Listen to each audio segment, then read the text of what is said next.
Hello, hello, hello. So today I'm here with my third part of my second sketchbook of 2023. I think I might end up getting confused by the end of the year if I'm able to keep it up, but at this point I've still got it. Sketchbook number 2, part 3 for 2023. So my name is Heidi and this is Soundberry Girl and welcome back. On the counter this morning behind me, I've got some bread that's rising, some sourdough bread, and I have some videos if you want to check those out about how we did that. That's a 4-part series on how to make this sourdough bread, how I do it. And at the time I figured it out, it was about a year ago, and it cost me $1.33 for a huge loaf. So I don't know what it costs now, I haven't recalculated, but it was a pretty good deal. Anyways, sketchbook number 2, part 3, and for this one there's a bit of a content warning. I had to get a biopsy done, so there's a medical procedure content warning. So if that's something you don't want to hear about, because I am going to talk about what that was like to go in for that, if you don't want to hear about that, then you might not want to watch this video. The first few pages it's not in, so after about, I don't know exactly when in, but like after about after I flip the page and talk about that and go to flip the next page, you might want to not watch that after that. But anyway, I hope this finds you well, and let's look at some sketches. We finished off the last tour talking about the Leonardo da Vinci page, so right now we're on to this page. We had just finished watching Colin in Black and White on Netflix about Colin Kaepernick's childhood and about racism, and so I found a picture of Colin Kaepernick and gave it a shot, and that's what it turned out like. And that night for supper, here it says I still have so much to unlearn and relearn, because that's true. I think we all do. Last night I made pasta for the first time, so sourdough pasta. I have a sourdough starter. Her name is Barbara, and I like to make sure I use her regularly. So sourdough pasta for the first time, any pasta. It was delicious, and I've done it one more time since then, and we'll do it again.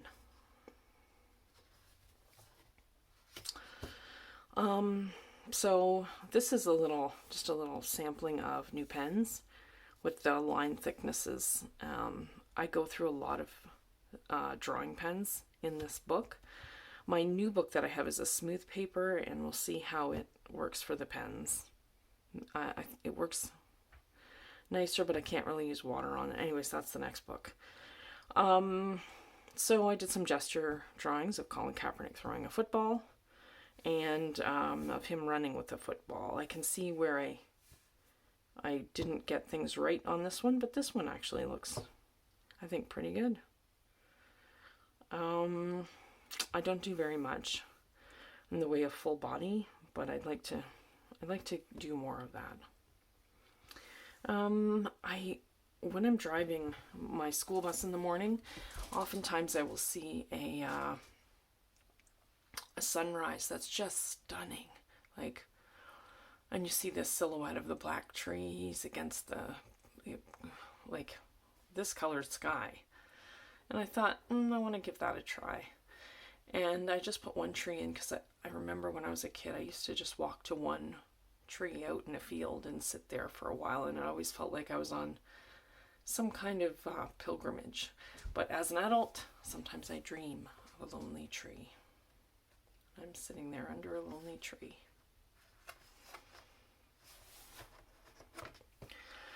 So we had started rewatching Buffy the Vampire Slayer. So from season 1, episode 5, Never Kill a Boy on the First Date, I took a snapshot of Willow on the screen and gave it a shot. I like how it looks. I don't know that it looks exactly or anything like Allison Hannigan, but it certainly I like the way it's rendered, and so I find that interesting. I have a Netter's anatomy book, and it's my go-to anatomy book if I want to know something.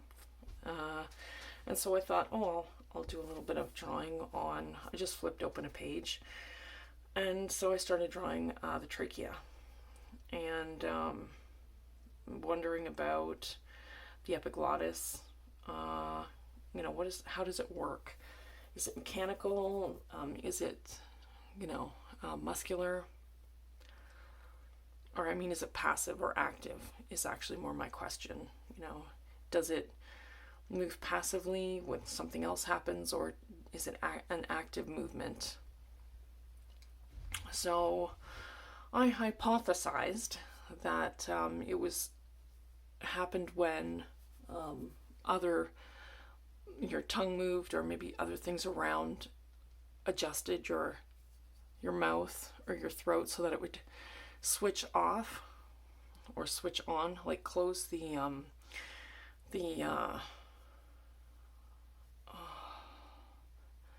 close the trachea, like passively by other things, but not specifically because of muscles. And I did a little research, and I was not correct. There are, in fact, muscles, and I can't read what I wrote here, so I don't know how good research this is, but epiglottic muscles. So there are little tiny muscles that also help actively to move the epiglottis so it closes off the trachea, so that when you eat, you do not, inhale your food. I did another little study of the nose and the nasal bones and cartilage, and that's just interesting, and I think is always helpful. I didn't know what to draw. I didn't work that day because of the weather. And I thought, I'll just do a little study like I did when I was a kid at art lessons, and just little shapes, and try and figure out how that goes. And then I also tried to incorporate what Leonardo da Vinci had talked about making sure that, you didn't have hard lines, outlines, and that your background kind of blended with your objects. And I think it turned out pretty good. Okay, yes. So this next part is I'm going to talk about a medical procedure I had. I had to go in for a biopsy. So this is what I imagine it would look like, because I had been for a mammogram 2 other times in the past 6 months or so. And based on those experiences and a description that I was told of what was going to happen this time, I was under the impression I would be standing at the mammogram machine, I'm not sure what it's called, and that while my boobie was in the machine, they would take a needle and go in to the mass that they were looking at, and then extract fluid from it while I was in the machine. And I thought, oh, well, that's interesting. It doesn't sound like a whole lot of fun at all. But mammograms themselves, I don't mind. It's not a big deal. It's kind of interesting because I just love that kind of thing. So an aspiration is like a biopsy, I was told, but it is for fluid instead of soft tissue. And so that's what I thought was going to be happening. So when I went in, it was more like this. I was told, though, at first that I would be on the table like this with my arm up over my head, and they would put the needle in, and then with the needle still in, I would walk from the ultrasound room over to the mammogram. Then they would place me in the mammogram machine with the needle still in, and then they would do the mammogram and the aspiration at that time. And I thought, well, that sounds a little kind of freaky. I asked, they didn't do that procedure very often, and I was a little concerned. Like, oh, that doesn't. Is somebody gonna hold this? Like, am I gonna hold this? I'm gonna be walking with this needle inside me, bouncing around. I don't know. I did not like the idea, but you know, I do my best to trust that the medical staff knows what they're doing, because if I can do that, then things go much easier probably. So after seeing the ultrasound images, the doctor decided instead to take about 5 biopsies from the area. He said, and when I asked why, he said because the lumps looked bulky. He then told me he was going to be putting a titanium clip in my breast. So here I found online little examples of titanium breast or titanium clips. The actual size of them is 3 millimeters, so they're not this big. They're just 3 millimeters. But I didn't know that happened. And apparently that's very common, and it's the same thing that, you know, new joints, like mechanical joints, are made out of. And so I asked why they do that, and they do that to mark the area. So in the future, if they're checking, they can be like, when they see it on a screen, if they see a mass on the screen, they can also see the clip and go, oh, okay, we already checked that.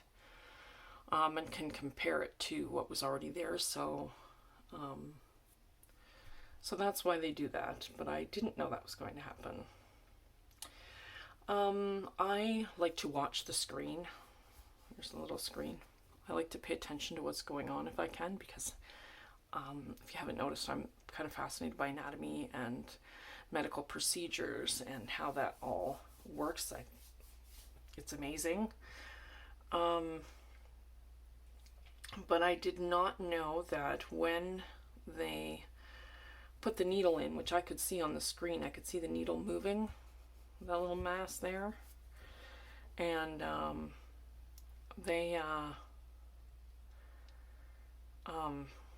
I could see the needle moving, and then there was this snap. And when this loud snap happened, right kind of by my ear there, the needle also jabbed in, right?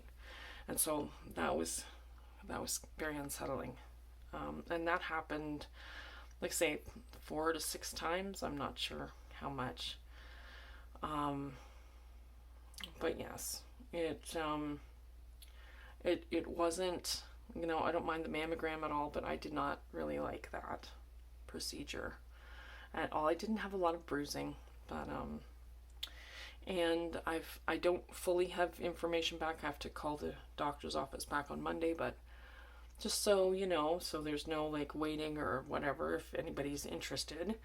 I think it's going to be okay. They said they have a message for me and it's not urgent, so there we go. That's a bit of a relief. So that the night after, though, I was really not feeling too happy. And so I did just this picture. I didn't really look at a picture of me or anything. I just did a picture of a sad person. And that's what I came up with. I was driving past a house, and it was fascinating because they had this bungalow, right? Just a basic bungalow. So I didn't look at trying to get anything good here. I just wanted to get this idea down. There's a bungalow. I've driven past it for a long, long time, but I drove past it one day and they had the middle of the bungalow like knocked out completely. So they had each end just fine and the middle totally knocked out. And I thought, well, that looks really weird. What are they doing? I was so fascinated. Then they built up 2 stories in the middle. They like rebuilt the middle of the house. I don't think I've ever seen anything like that before. And I'll keep my eyes peeled, but have you ever seen anything like that before? Like, have you seen somebody knock out the middle of a building, or if you're like a construction person or somebody who knows about this kind of thing, would you mind telling me a little bit about something like that? Just seemed interesting that they wouldn't, I guess, just knock the whole house down and rebuild it like people would do, but they just knocked the middle of it out. And is that hard to get building permits for? I don't know. It was fascinating. Anyway, then I drew, I decided to do a box and draw the measuring tape in the actual size that it is. And so just a little bit more practice for, scientific drawing. Now I did go over the box a little bit, but I'm not technically a scientific drawer, so that just gives me a good idea. And then I thought, oh, I'll draw a picture of Giles on the side. So there he is again, frequent visitor in my sketchbooks. Where are we next? Oh, another drawing from Netters, and it's a mandible this time. And I put the red there where I'm missing teeth on my mandible. I have periodontal disease, so I'm missing teeth, and my gums are, the bone is receded. And so I just thought I would do that, and that might come in handy for a future drawing that I'm going to do. And then I thought I would just do one of my acrylic paints, because I started to practice acrylic painting self-portraits. And I will put a picture of the self-portrait studies that came up that I did. I'll put that in here. And then I thought, ooh, I'm just going to do a picture of David Tennant. And I don't really like this one.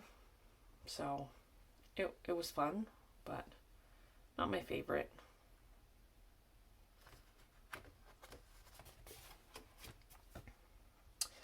When I did the self-portrait study, I got some feedback from people on posterizing my images. I would like to be able to see them like this at some point, even if I choose to do them, the way I had been doing them, or I have a little bit more understanding and can mix and match. I would like to be able to see images in the way that the posterized images kind of show me, so that I have the option of painting in a more soft, or drawing in a more soft way compared to the way that I normally kind of draw. But I do think drawing like this too also has some character, and so I don't really want to give up this kind of style exactly, but I would like to be able to do that kind of style and see things in this way. I drew a picture of Colin's headphones because they were on the table in front of me. We had bad weather in the afternoon when I was driving my school bus, and there was a section that was really, really crappy, and then there was another part that was clear as a bell. And I thought, oh, I haven't drawn a bell, and so I found a picture online of this bell, a church bell in Cortona, Tuscany, and I just thought, oh, that looks really fun. I'd like to do more drawing of old buildings.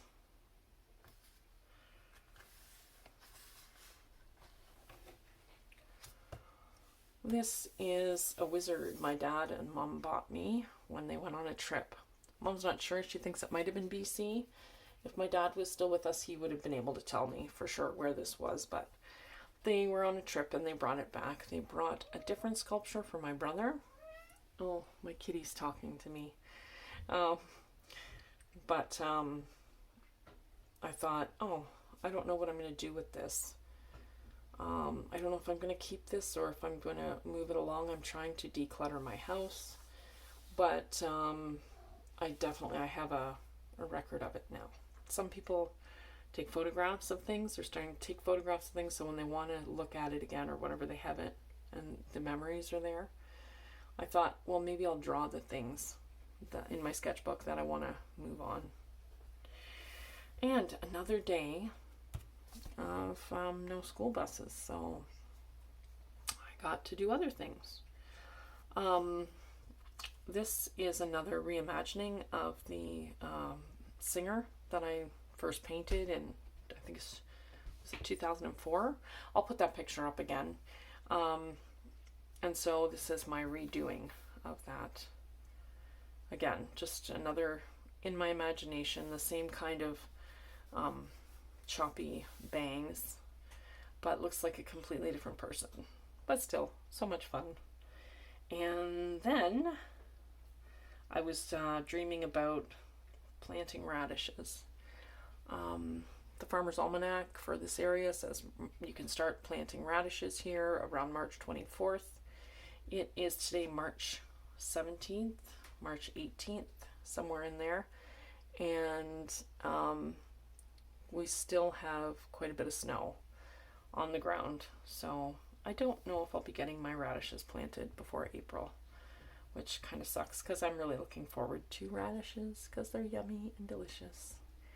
Anyways, that's it for today, and I'll see you again soon with the final sketchbook tour of this second sketchbook of 2023.